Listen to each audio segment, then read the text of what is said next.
One day before Christmas Eve, my dad said, "The best gift would be if you vanished from this family." The whole family went silent. No one defended me. So I did just that. After selling the house I paid for and canceling their dream holiday dinner, what I taped to the fridge silenced them. Imagine this. It's Christmas Eve, surrounded by your family, and your own father stands up, glass in hand, to declare the best gift you could give him is to disappear from their lives forever. What would you do? Cry? Fight back? Or, like me, would you grant his wish in the most devastating way possible? Because that night, December 23rd, at 6 p.m., in the Seattle mansion I'd been secretly funding, my father, the esteemed Dr. Robert E. Field, sealed his own fate. 18 family members were there, the entire E. Field medical dynasty. He stood with his wine glass, and his words cut through the festive chatter like a scalpel. The best Christmas gift would be if Willow disappeared from this family entirely. The silence that followed was deafening. No one spoke. No one defended me. My brother, Michael, actually laughed.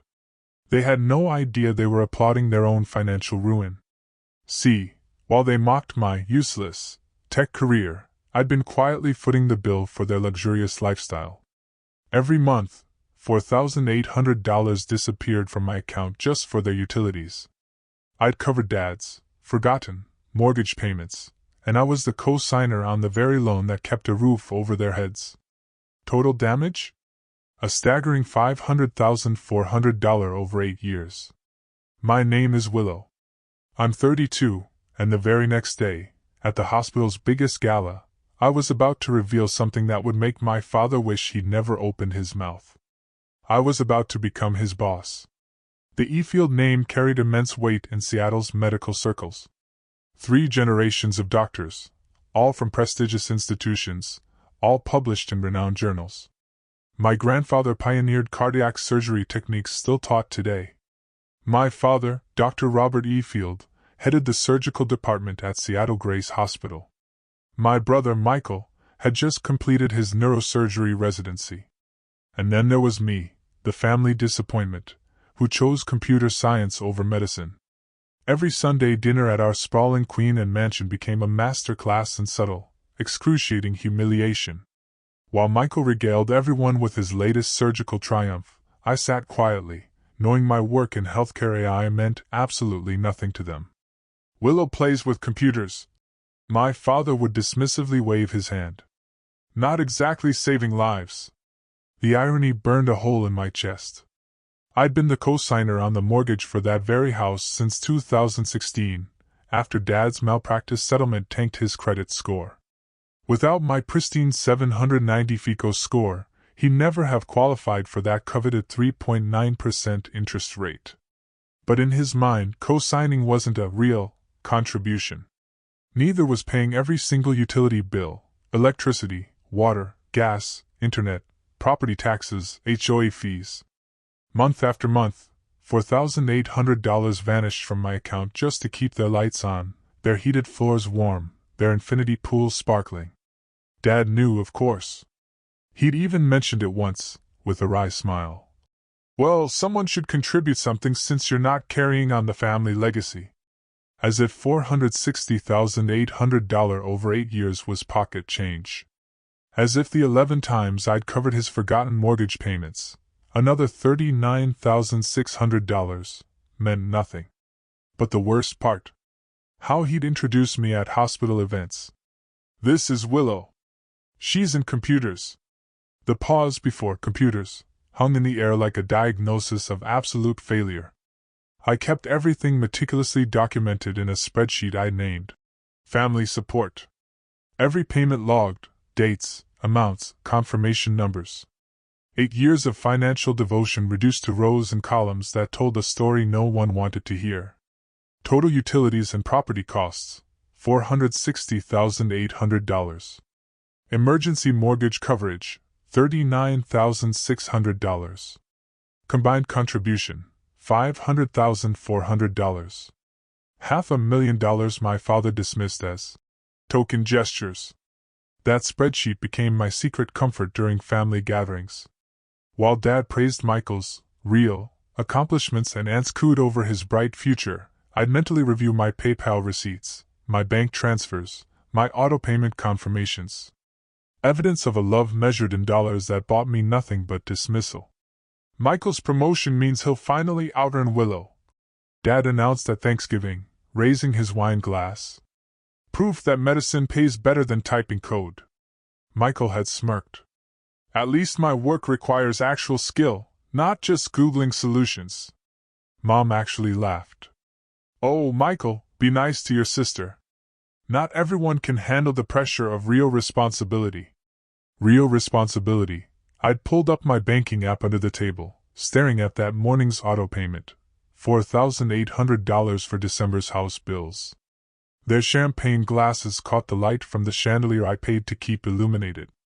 That night, I'd added a new column to my spreadsheet. Recognition received. It remained empty. What they didn't know, what I'd hidden even from myself, was that my typing code had just earned recognition from the one place Dad worshipped above all others, the Geneva Medical Innovation Summit. But I wasn't ready to process that yet. First, I needed to survive one more family Christmas. The 2024 family Christmas card arrived at my apartment on December 15th, gold embossed, professionally photographed at the mansion's grand staircase. Dad in his white coat. Mom in pearls. Michael in scrubs. The Efield medical dynasty in all its glory. I wasn't in it. We took it during your work trip, Mom explained when I called. Besides, your father thought it looked more balanced without you. Aesthetically speaking. Balanced? As if my absence was an aesthetic choice, not a deliberate erasure. I hung up and stared at the card, propped against my laptop. The same laptop that had just received an email that would change everything. The sender, James Morrison, CEO of Technova Corporation. Subject line, confidential executive position discussion. My hands trembled as I opened it. Technova, the tech giant with an $8.2 billion market cap, whose medical division had just revolutionized diagnostic AI. They wanted to discuss their chief technology officer position with me. But that wasn't even the shocking part. The email's second paragraph made my breath catch. Asterisk. Your AI platform selection for the Geneva Gold Medal has confirmed what we suspected. You're the visionary we need. We'd like to formalize our offer before the public announcement at tomorrow's Seattle Grace Hospital Gala. Asterisk the Geneva Gold Medal. The honor my father had chased for 30 years.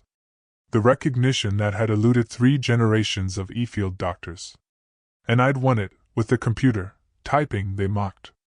My phone buzzed. A text from Dad. Don't forget dinner on the 23rd, 6 p.m. sharp. Extended family will be here. Try to dress appropriately and have something interesting to contribute for once. Something interesting to contribute. I looked at the email again.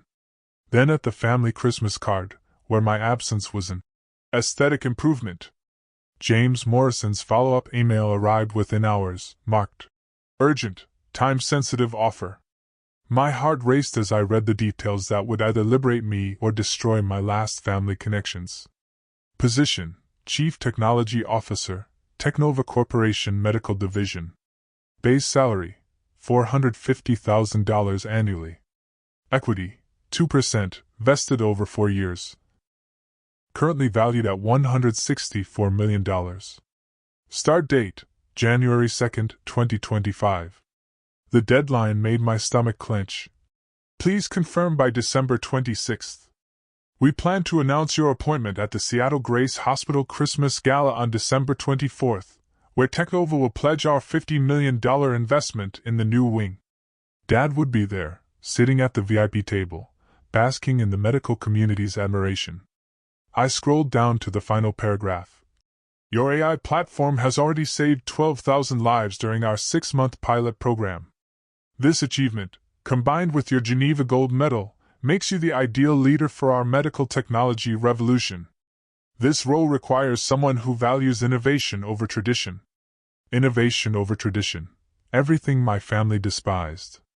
If I accepted, I'd have to stand on that stage tomorrow night, in front of 500 medical professionals, and publicly embrace everything my father considered beneath the Efield name. The daughter who abandoned medicine would become the highest paid executive in the room, leading the company that controlled his hospital's future. If I declined to keep family peace, I'd lose more than money. I'd lose the chance to prove that my work, dismissed and belittled for 8 years, had already saved more lives than my father's entire surgical career.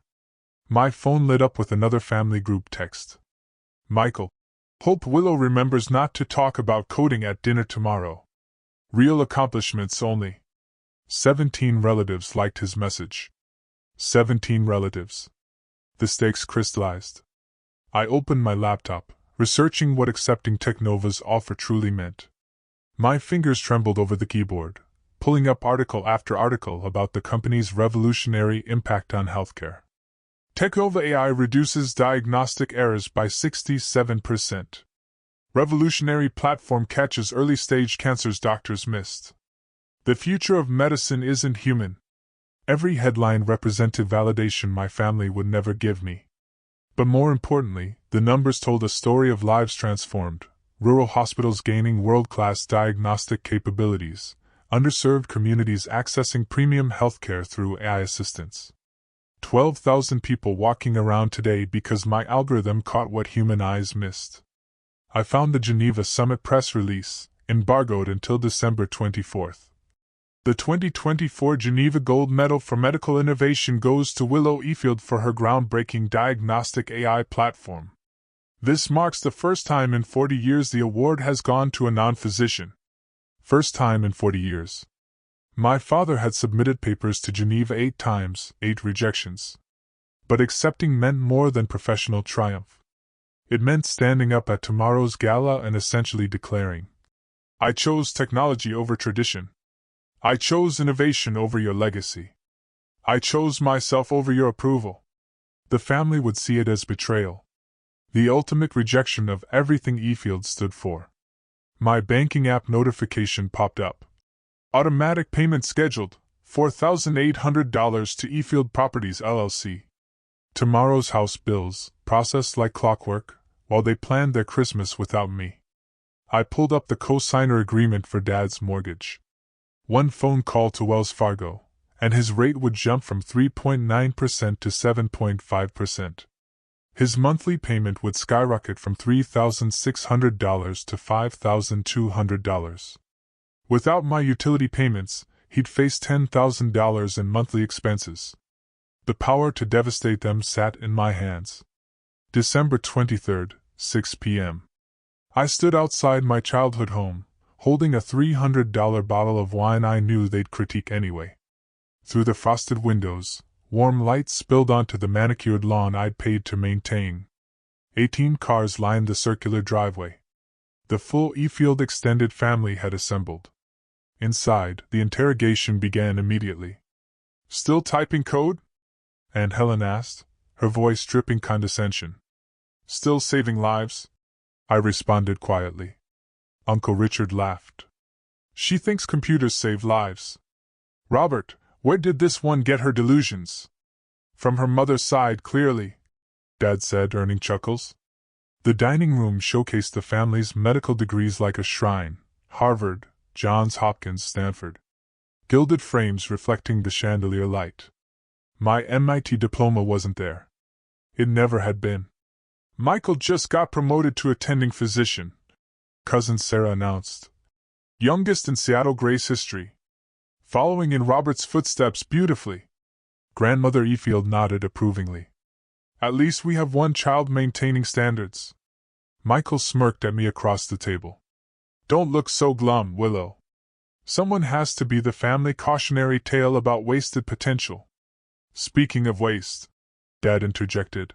Willow, are you still renting that cramped apartment? At your age, Michael owned his first condo. I've been busy paying for this house, I said quietly. The room went silent for a heartbeat. Contributing to utilities isn't paying for the house, Dad scoffed. And co-signing was the least you could do considering we raised you. The least I could do? My voice stayed level. 8 years. $500,000. Money isn't achievement. Dad's voice turned ice cold. It's not legacy. It's not saving lives. You're right, I said. It's not. Tomorrow, he'd learn what was. Aunt Helen laughed sharply. Don't exaggerate, dear. I pulled out my phone, opening the spreadsheet I'd memorized. Utilities, property taxes, HOA fees, $4,800 monthly for 96 months. Plus 11 emergency mortgage payments when Dad forgot. Total, $500,400. Forgot? Dad's face reddened. Strategic payment delays for investment liquidity. Is that what we're calling it? I kept my voice steady. The bank calls it delinquency. Michael slammed his wine glass down. You think paying bills makes you special? No, I said, meeting his furious gaze. I think paying bills while being told I contribute nothing makes me done. Done? Mom finally spoke. What does that mean? It means, Dad interrupted, standing now, his voice filling the room. That Willow thinks she can buy respect. That she can purchase her way into meaning something to this family. The room held its breath. You want to know what would make this Christmas perfect? Dad's eyes locked on mine. If you disappeared from this family entirely. Stop pretending you belong at this table. Stop embarrassing us with your presence at hospital events. Just stop. 18 people. Aunts, uncles, cousins, grandparents, my mother. Not one voice rose in my defense. Michael actually laughed. Finally, someone said it. I stood slowly, placing my napkin on my untouched plate. You want me gone? The best gift you could give us, Dad confirmed. Merry Christmas. I walked out, leaving my keys on the hall table. Behind me, Uncle Richard started clapping slowly. Others joined in. My phone buzzed as I reached my car. James Morrison. Hoping for good news tomorrow. The medical world needs revolutionaries, not dynasties. I typed back with steady fingers. I'll take the position. The family group chat exploded before I even reached my apartment. Michael. Drama queen exit. Taking bets on how long before she comes crawling back. Cousin Sarah. Give her 3 days, max. Aunt Helen. Your father's right, Willow, this victim complex is exhausting. Mom. Please don't make a scene at tomorrow's gala. Your father's reputation matters. His reputation. After telling me to disappear, she worried about his reputation. I sat in my car outside my apartment building, engine running, heat blasting against the December cold. My hands shook as I opened James Morrison's contact and hit call. Willow? His voice was warm, concerned. It's late. Everything okay? I'll take the position, I said, my voice surprisingly steady. But I need to know something. Tomorrow's announcement. My father will be there. Front row VIP table. He's being considered for hospital director. James paused. Is that a problem? No. I took a breath. It's perfect. Actually. Technova is the primary donor for Seattle Grace's new wing. $50 million. Our largest medical pledge ever. His tone shifted. Understanding dawning. Willow. What happened? My family just made it clear I don't belong with them. Tomorrow, I'd like to show them where I do belong. The announcement scheduled for 8 p.m., right after your father's keynote on medical excellence through generations. James mused, the irony in his voice sharp. And the press release about your Geneva Gold Medal goes live simultaneously. He's giving a keynote about family legacy and medicine, I said, a dry laugh escaping me. How the E-Field name represents 3 generations of surgical excellence. Then tomorrow should be educational, James concluded. Willow, his voice gentled. You sure you're ready for this? I looked at the family chat now, planning tomorrow's Christmas dinner without me. I've been ready for 8 years. By the way, if you're still here, still hooked on this unbelievable ride, hit that subscribe button. Trust me, the drama only escalates from here, and you won't want to miss what else I've got coming. After ending the call with James, I opened my laptop to review the contract DocuSign had just sent. Every detail felt surreal. Chief Technology Officer. Stock options worth more than my father's entire career earnings. A corner office overlooking Elliott Bay. But one email attachment made me stop breathing. Seattle Grace Donor Hierarchy 2024. Technova Corporation sat at the top. Primary benefactor. $50 million pledged. The entire new surgical wing would bear the Technova name. Every recovery room, every piece of equipment my father would use for the remainder of his career would carry the logo of the company I now helped lead. James had included a note. The hospital board requested you personally attend tomorrow's check presentation. They're particularly excited about implementing your AI diagnostic system hospital-wide. Dr. Patricia Hayes specifically asked if you'd consider joining their innovation committee. Patricia Hayes, the hospital director my father desperately wanted to impress for his promotion. Another email popped up, forwarded from James. The sender made my pulse race. Geneva Medical Summit Committee. Asterisk. Dear Mr. Morrison, we're pleased to confirm that media outlets have been notified about tomorrow's embargo lift. The announcement of Miss Efield's Geneva Gold Medal will coincide with your gala event at 8 p.m. P.S. Reuters, Associated Press, and Medical Innovation Quarterly have all confirmed coverage. The Seattle Times specifically requested an exclusive interview with Miss Efield about becoming the first non-physician recipient in 40 years. Asterisk, first non-physician in 40 years. My father had submitted 8 papers, 8 rejections, and I'd won with the work he called playing with computers. I signed the DocuSign with my finger on the trackpad. The timestamp read 7:04 p.m., December 23rd. By tomorrow night, everything would change. My phone rang at 7 a.m. on December 24th. Dr. Patricia Hayes. Willow, I hope I'm not calling too early. Her voice carried an undertone I'd never heard before, excitement. James Morrison told me the news. Congratulations on CTO. Thank you, Dr. Hayes. Patricia, please. We'll be working closely together. She paused. I need you to know something.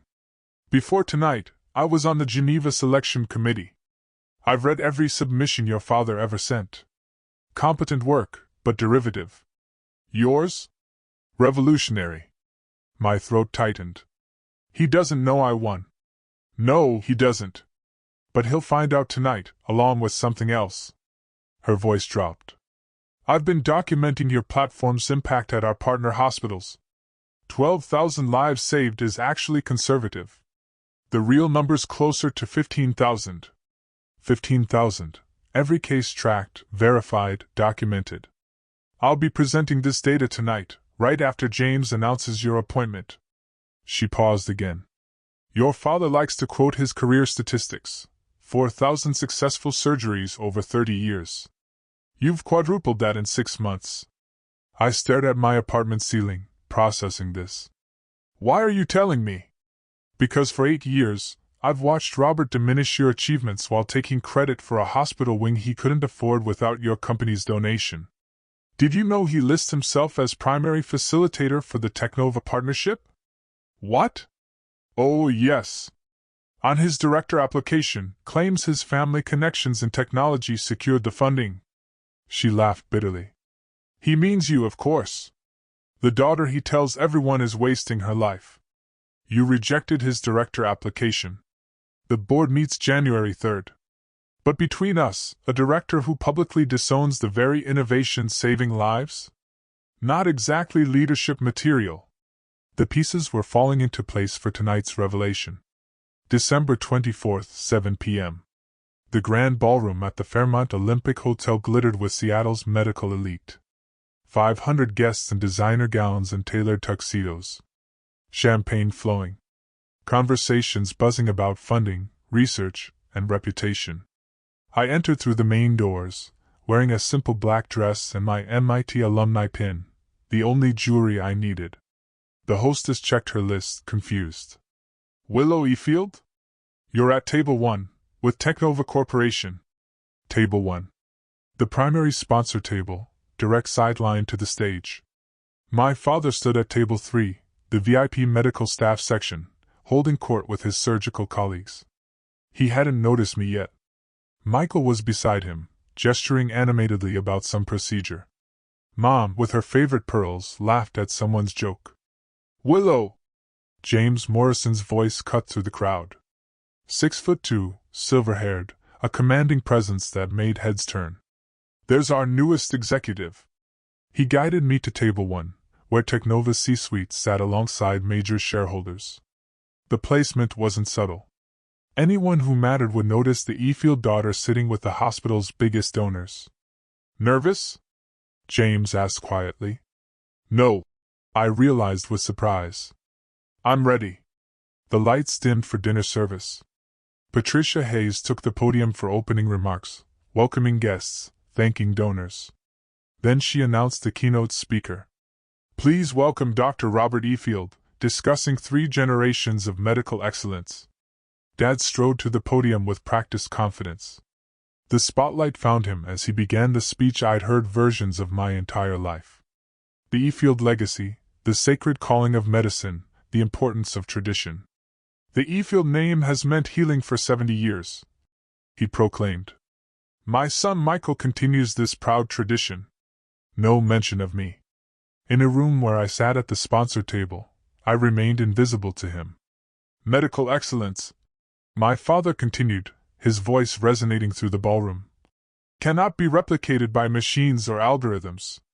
It requires human intuition, generations of wisdom, the sacred trust between physician and patient. Several doctors nodded approvingly. Others shifted uncomfortably, knowing their departments already relied on AI diagnostics. My grandfather pioneered cardiac techniques still used today. I've performed over 4,000 successful surgeries. My son Michael just became the youngest attending physician in Seattle Grace history. Dad paused for effect. This is what legacy means. This is why medicine remains a calling, not merely a career. What about your daughter? The question came from table 7, a young resident I didn't recognize.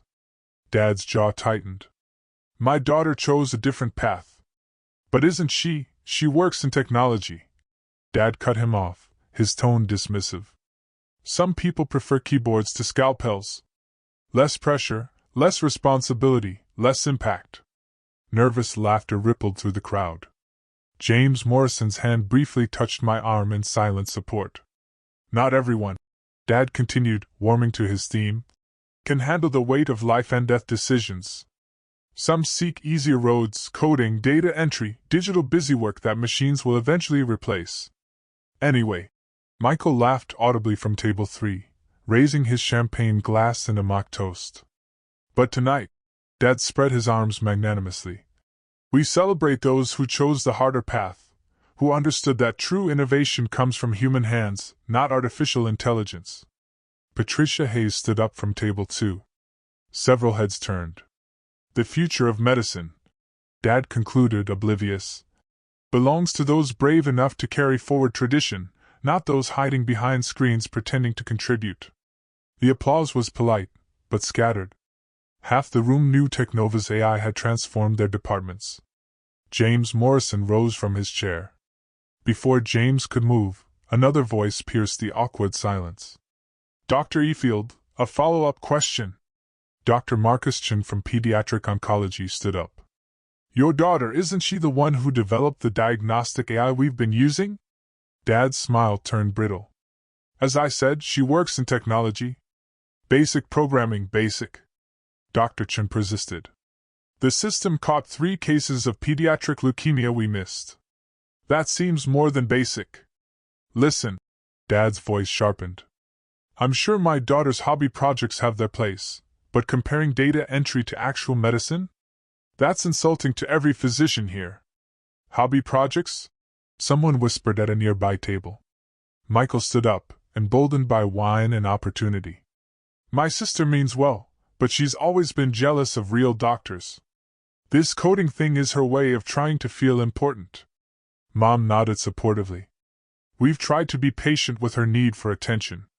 The room's discomfort was palpable. Servers stopped mid-pour. Patricia Hayes was already walking toward the stage. Perhaps, Dad said with false magnanimity, We shouldn't waste time discussing those who couldn't cut it in medicine. Tonight is about celebrating those who could. That's when James Morrison's voice boomed across the ballroom. I'd like to address that statement. Every head turned. James commanded attention. Major CEO, billions in market cap, the man whose company's name would soon grace their new wing. Dr. Efield speaks about those who couldn't cut it in medicine. James walked toward the stage with deliberate steps. I'm curious if he knows that his daughter just won the Geneva Gold Medal for medical innovation. The sound Dad made wasn't quite a gasp, more like air leaving a punctured lung. That's impossible, he stammered. James smiled. Patricia, would you like to share the verification? Can you believe my father said that about me in front of 500 people? But wait, the best part is coming. If you're feeling that secondhand frustration, hit the like button right now and comment, Justice, if you want to see how this plays out. Share this with anyone who's been underestimated by their own family. The revelation that's about to happen will blow your mind. James Morrison took the microphone with the CEO's authority that made my father step backward instinctively. Ladies and gentlemen, I apologize for interrupting, but Technova Corporation has an announcement that can't wait.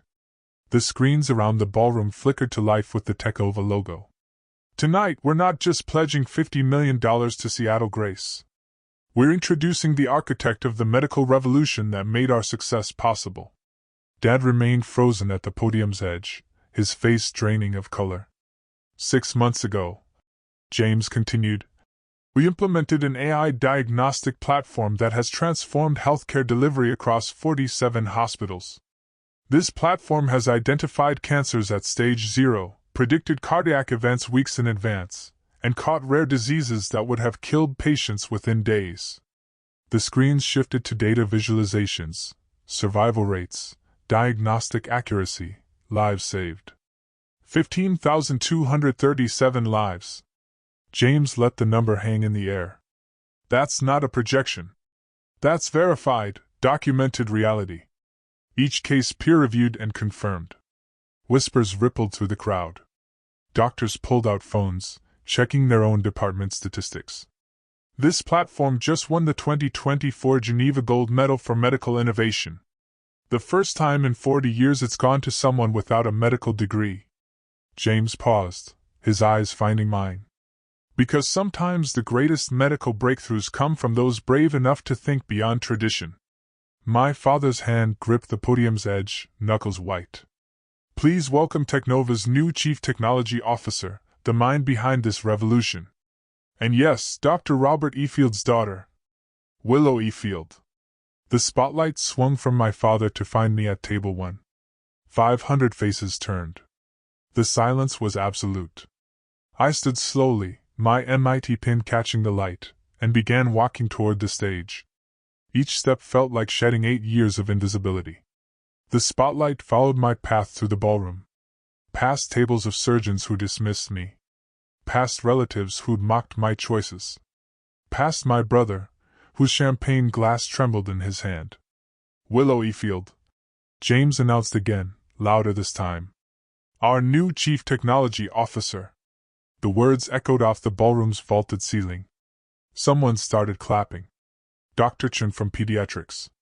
Others joined, slowly, uncertain, looking between me and my father, who stood statue still at the podium's edge. I climbed the 3 steps to the stage. Dad's eyes met mine. Confusion, disbelief, and something else, fear. That's... He whispered into the hot mic, his voice barely audible. That's impossible. She's not. She can't be. James handed me the microphone with a subtle nod of encouragement. The weight of it felt right in my hand.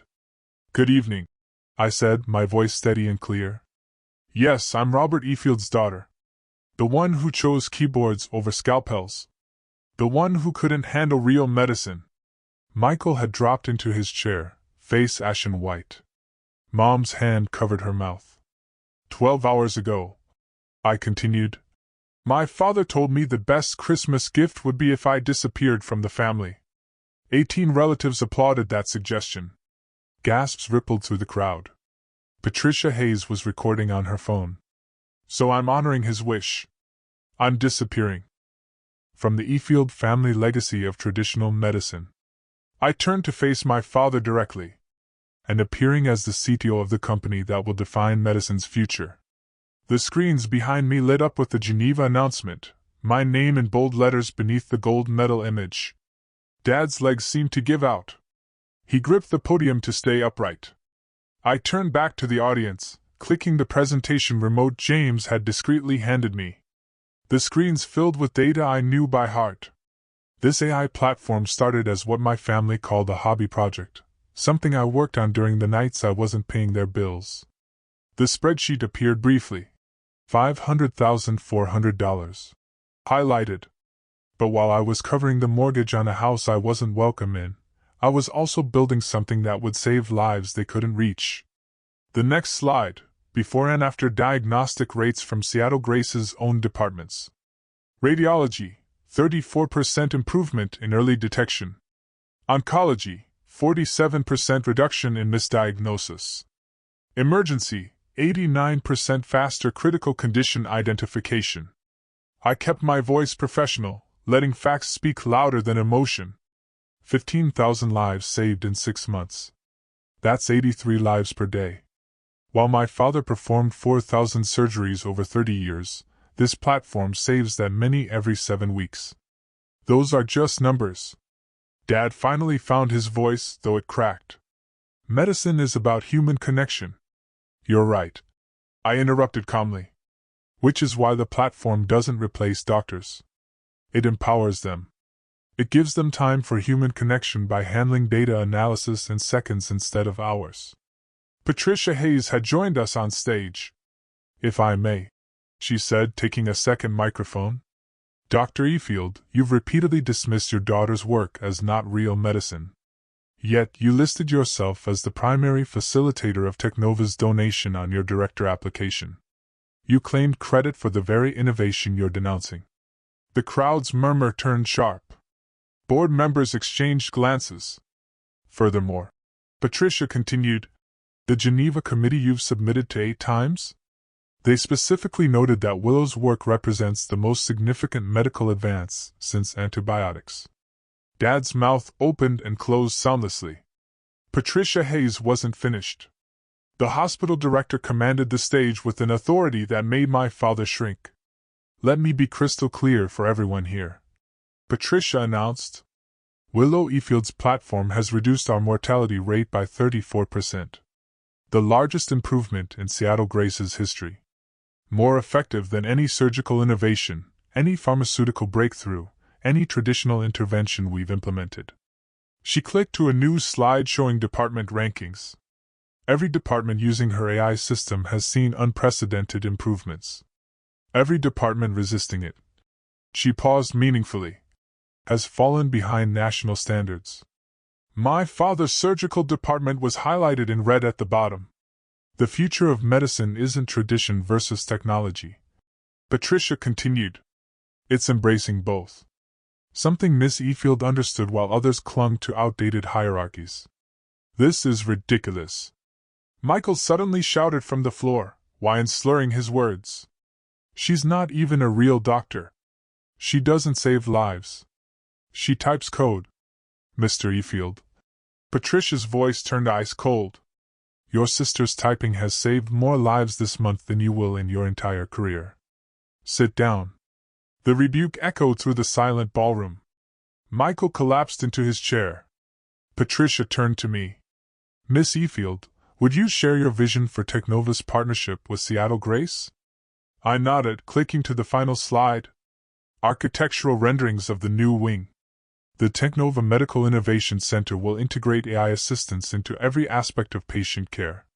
We're not replacing the human touch. We're amplifying it. Doctors will have more time with patients, more accurate diagnostics, more lives saved. The board has already approved full implementation. Patricia added. Led by our new CTO, not by those who denied her value. She looked directly at my father. Excellence through innovation, not just tradition. The moment I stepped off the stage, the media descended. Seattle Times, King 5 News, Medical Innovation Quarterly, all wanting the story of the surgeon's daughter who revolutionized medicine from outside its walls. Miss Efield, how does it feel to achieve what your father couldn't? Were you motivated by family rejection? Will you maintain any relationship with your family? I answered with measured professionalism, but my peripheral vision caught my father approaching through the crowd, his face desperate. Willow, we need to talk. His voice barely carried over the reporters. We did talk, I replied calmly, not breaking eye contact with the journalist. Yesterday. You made your position clear. This is a misunderstanding. Excuse me, Dr. Efield. James Morrison intercepted smoothly. Your daughter has interviews scheduled. Perhaps you could schedule time through her assistant after the holidays. Her assistant? Dad's voice cracked. She's my daughter. No. I finally turned to face him fully. According to you, the best gift would be if I disappeared.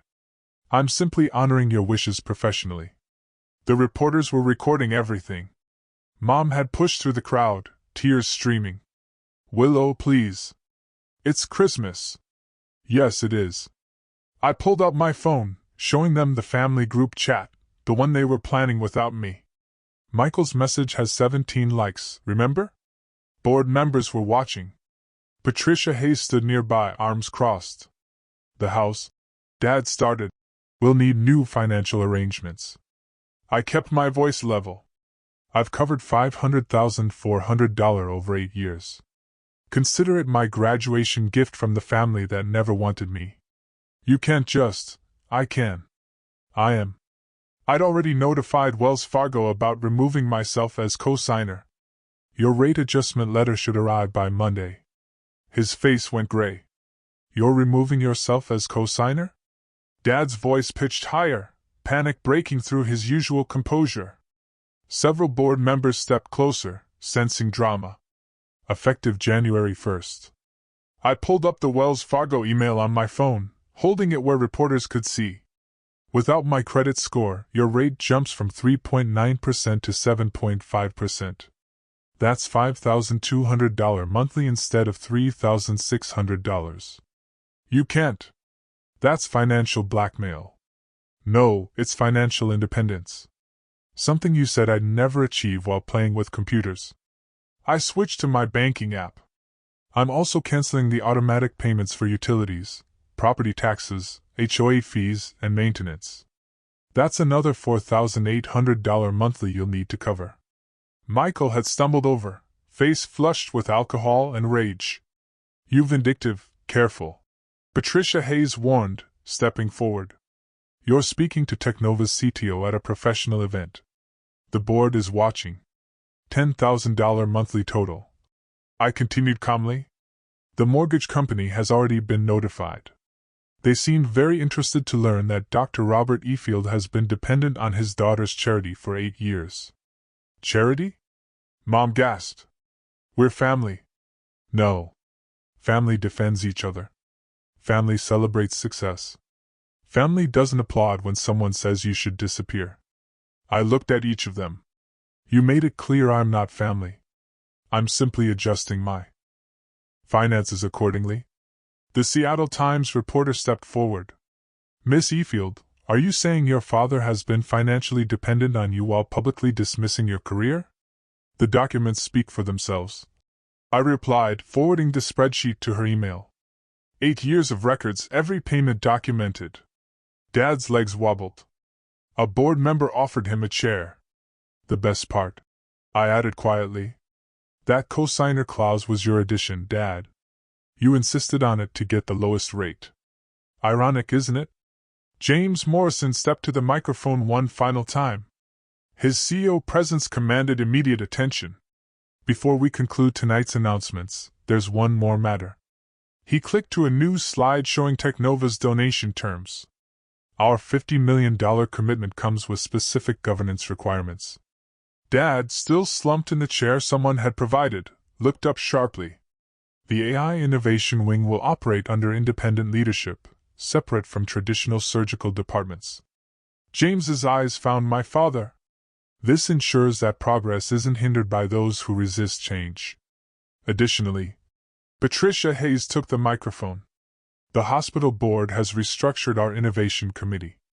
Effective immediately, it will be led by someone who understands both technology and medicine's future. Who? Dad's voice was barely a whisper. The committee specifically requested Miss Efield's guidance. Patricia announced. She'll have direct oversight of all AI implementation, reporting to the board, not department heads. The implication was clear. I would have authority over my father's department's technology adoption. This is nepotism in reverse. Michael slurred from the crowd. No, Patricia corrected sharply. Nepotism was promoting you despite mediocre performance because your father was department head. This is meritocracy. She pulled up Michael's performance reviews on the screen. A devastating move. Bottom quartile in diagnostics. Multiple patient complaints. 3 near misses this month alone. You can't show that publicly. Dad tried to stand but wobbled. Actually, I can. Board transparency rules when addressing nepotism concerns. Patricia's smile was sharp. Your promotion is under review, Michael. We'll be investigating whether family connections influenced it. Mom was crying openly now. The family members who'd laughed at me yesterday were backing away, distancing themselves from the public humiliation. Merit, I said quietly into the sudden silence. Not name. That's the future of medicine. December 25th, Christmas morning. The Seattle Times front page, business section. Tech daughter saves medical dynasty, then cuts it off. My phone hadn't stopped buzzing since midnight. LinkedIn notifications showed 50,000 new followers and counting. The Geneva announcement had gone viral on medical Twitter. Hashtag merit not nepotism was trending. The article was devastating in its thoroughness. Reporter Sarah Chin had done her homework, pulling public records, interviewing hospital staff, documenting every claim. The photo they'd chosen showed the moment of revelation, Dad gripping the podium, me walking toward the stage, the crowd's shocked faces. 8 years of financial support while being publicly dismissed. The article read, documents show Willow Efield contributed over $500,000 to maintain the very household that excluded her from their Christmas celebrations. My email inbox exploded. Job offers from Mayo Clinic, Cleveland Clinic, Johns Hopkins.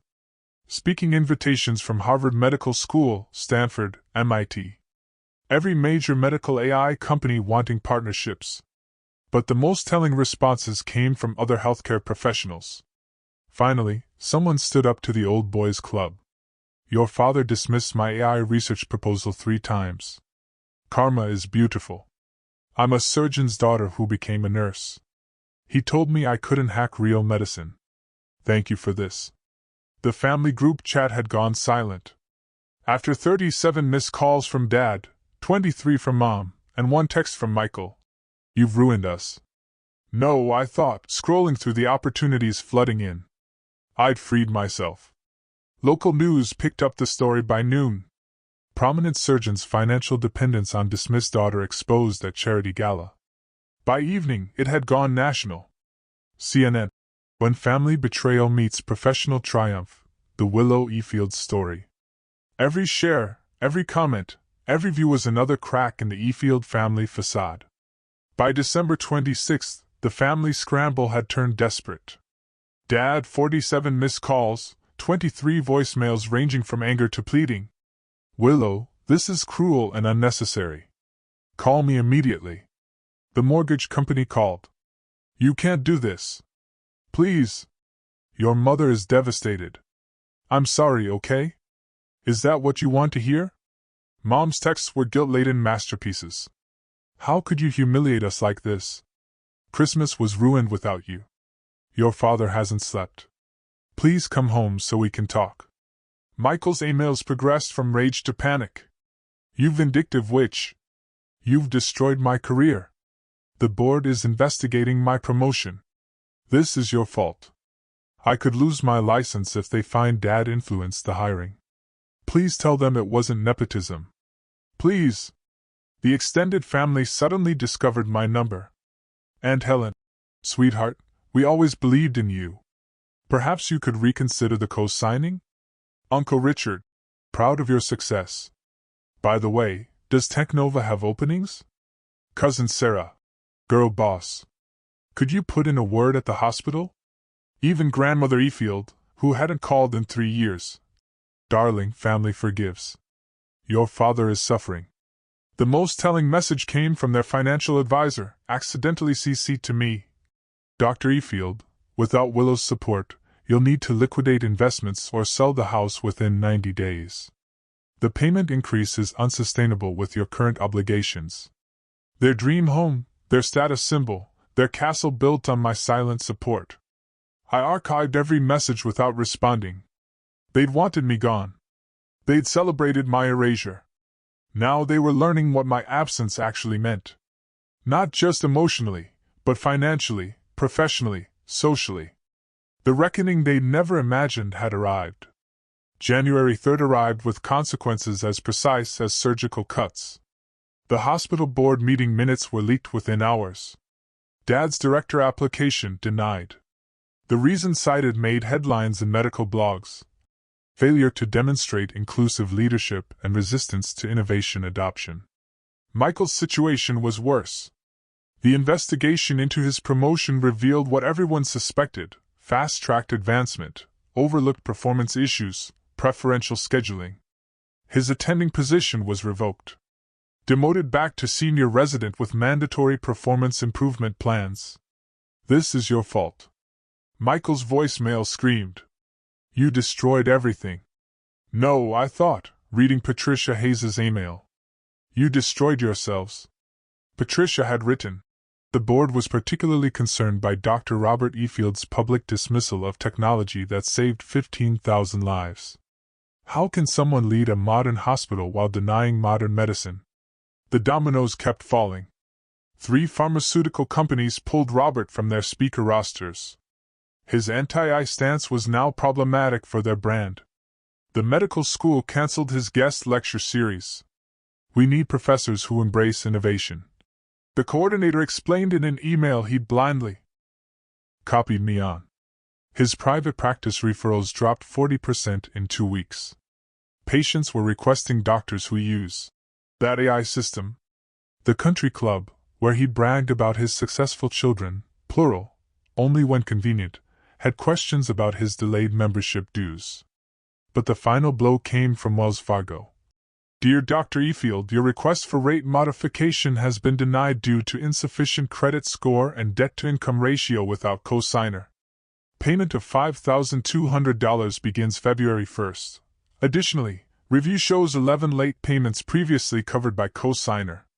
Account flagged for monitoring. The Efield medical dynasty, 3 generations of prestige, was crumbling because they dismissed the one person holding it together. All documented. All consequences of their own choices. All justice delivered by facts. My first day as CTO of Technova began January 8th, with a corner office overlooking Elliott Bay and Seattle Grace Hospital in the distance. Welcome aboard, James Morrison said, gesturing at the view. Poetic, isn't it?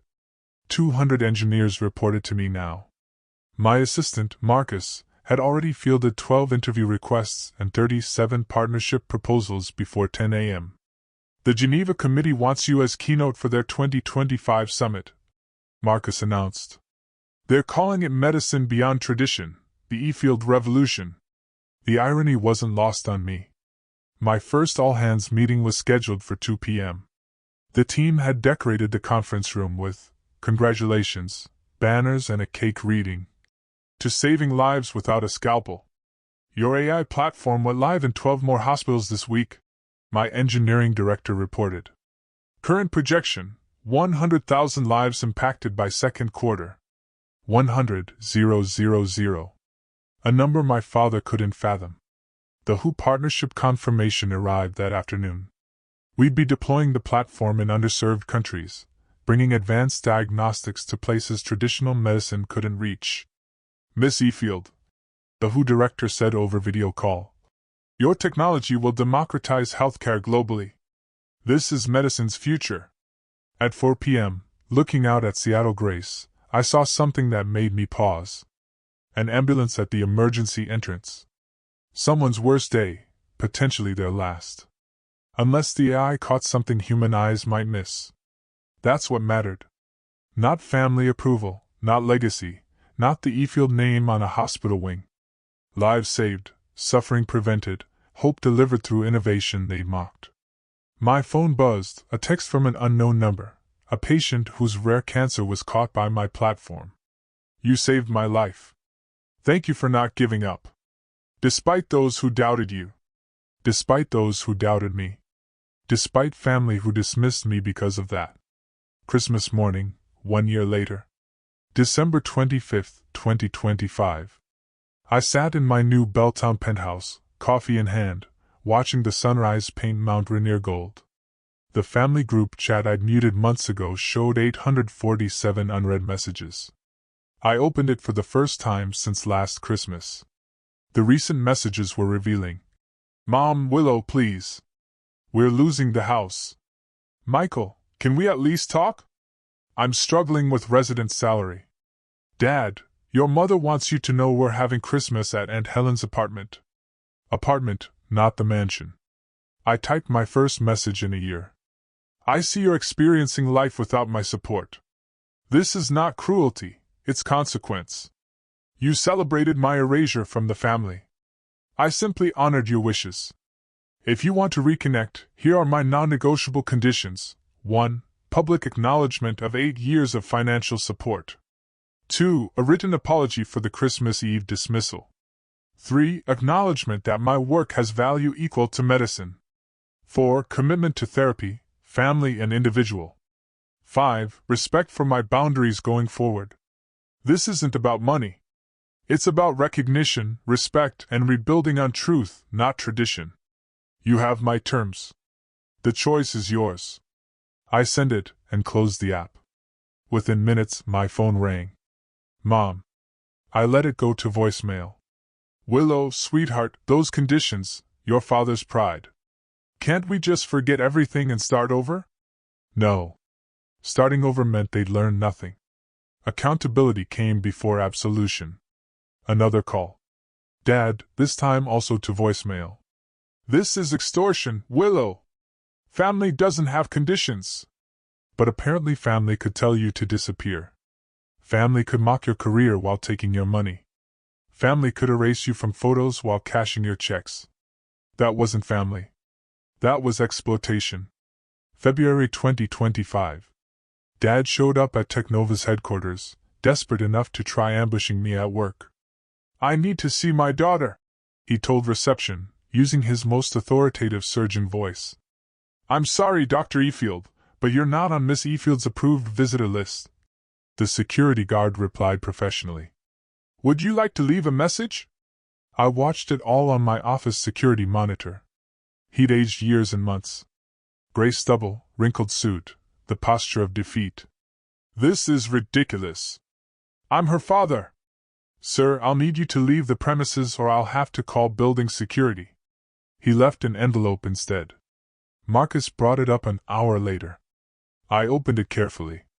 2 pages of his precise surgeon's handwriting. Willow, this is all a misunderstanding. You've taken things too personally. Yes, I said some things in frustration, but family forgives. Your mother cries daily. Michael's career is ruined. The house is in foreclosure. You've made your point. You're successful. We get it. Now come home and fix this. Your father. Not. Love, Dad. Just. Your father. No apology, no acknowledgement, no accountability. Just demands disguised as reconciliation. I had Marcus draft a formal response on Technova letterhead. Dr. E-Field, your letter was received.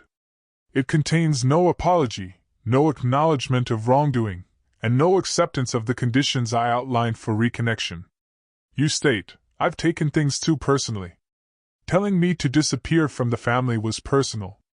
Taking my financial support while denying my professional worth was personal. You want me to fix this?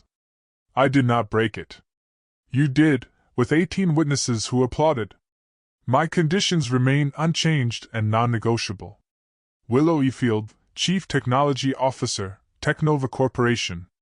He never responded directly, but the legal papers arrived a week later, attempting to sue me for financial abandonment. His lawyer dropped the case after seeing the documentation. March 2025 brought an unexpected visitor. Mom came alone to Technova, waiting 6 hours in the lobby until I agreed to see her. She looked smaller somehow. Designer clothes replaced with simple department store finds. The pearls were gone, probably sold. "Willow," she began, then stopped, tears already starting. I'm sorry." The words hung between us, fragile and long overdue. "I should have defended you. That night, when Robert said those horrible things. I should have stood up. I was a coward." She pulled out a worn envelope. "I wrote this letter 100 times. I read it slowly. 3 pages of real accountability. How she'd enabled Dad's dismissiveness. How she'd prioritized peace over truth. How she'd failed as a mother. I've started therapy," she continued. "Individual, not couples. Robert refuses to go. But I need to understand why I let this happen. Why I let him diminish you while you held us up. What about Dad and Michael? Michael blames you for everything. He's living with friends, drinking too much. Your father." She paused. "He's moved into a studio apartment. Still insists he did nothing wrong. Still telling people you betrayed the family. And you, Willow? What do you tell people?" "The truth. That my daughter is brilliant, generous, and deserves so much better than we gave her. That I'm proud of you. That I'm ashamed of myself." It was a start. Not forgiveness, not reconciliation, but a crack in the wall. "Coffee," I said finally. "Once a month, neutral location. You don't speak for Dad or Michael. You don't carry messages. You don't guilt trip. Just coffee." "I'll take it," she whispered. "It's more than I deserve. Maybe. But everyone deserved a chance to grow. Even mothers who'd stayed silent too long." June 2025. 6 months after the gala that changed everything. My AI platform was now in 127 hospitals across 14 countries. The life counter on my office wall showed 1,031,147 lives impacted. By year's end, we'd cross 250,000. The Geneva Summit keynote had been standing room only. Medicine's future, beyond the E-field legacy, drew record attendance. I never mentioned my father by name, but everyone knew. Michael had texted once. "Hope you're happy. I'm working urgent care in Tacoma." I wasn't happy he was struggling, but I wasn't responsible for his choices either. Dad had given one interview to a medical blog, claiming I'd found success against family. The comments destroyed him. Hundreds of healthcare workers sharing their own stories of dismissive senior physicians. He never gave another interview. Mom and I had our monthly coffees. Slowly, carefully, we were building something new. Not a daughter trying to earn love through payment. Not a mother enabling toxic dynamics. Just 2 women learning to see each other clearly. "Your father asked me to give you this," she said at our latest meeting, sliding a card across. We agreed. No messages. "I know." I told him that, but read it later. Or don't. Your choice. I opened it that night. A Christmas card. Inside, his handwriting. I was wrong. 3 words. No signature. It wasn't enough. Not nearly. But it was the first crack in his armor, the first admission that maybe, just maybe, the daughter who saved lives through code was worth as much as the surgeon who dismissed her. I filed it away and went back to my work.